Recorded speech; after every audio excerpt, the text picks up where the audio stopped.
Dottie Sandusky, Jerry Sandusky's wife, took to the stand yesterday and testified about her husband's innocence. And she also that's a good one.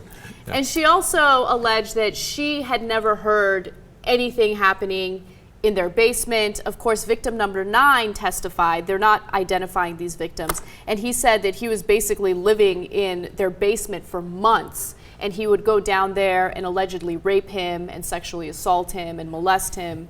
And that Dottie didn't hear anything. Did she not find it curious that her husband kept going down to the basement with young boys? Like, that, and so that never raised an alarm bell. It is not the first case. Like, there's so many cases we've covered in the show in the past where, you know, a guy will have somebody in their basement for like 20 years. And the wife will be like, golly gee, I didn't know. Really? You didn't know? That didn't strike?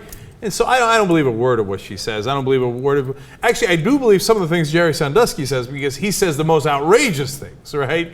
I mean, one of his defenses in this trial was, okay, this poor kid, he testified, he's weeping. He was orally and anally raped by Jerry Sandusky, he says, right? To the point, and it's so uncomfortable, but he was bleeding from the ass, and it was just horrible, horrible, right? Sandusky's defense is, yeah, but after he left my program, his grades went down. You're like, oh my God, this is the most guilty man I've ever heard in my entire life. I mean, let alone the Bob Costas interview, you know, and then the new versions of the Bob Costas interview where he seems even more guilty. So let's talk about that for a second. NBC decided not to air a portion of his interview with Bob Costas. Now, I find that decision a little strange to begin with. However, the prosecution in the case has contacted NBC and said, look, you need to release that unaired footage to us because there is incriminating information in there that we want to use in the case. So we have a report explaining what that interview was about. Let's watch. So it's entirely possible that you could have helped young boy A in some way that was not objectionable while horribly taking advantage of young boy B, C, D, and E. Isn't that possible? Well, you might think that. I don't know. In terms of my relationship with so many young people, I would guess that there are many young people who would come forward, many more young people who would come forward and say that my methods and what I had done for them made a very positive impact on their life. And I didn't go around seeking out every young person for sexual needs that I've helped.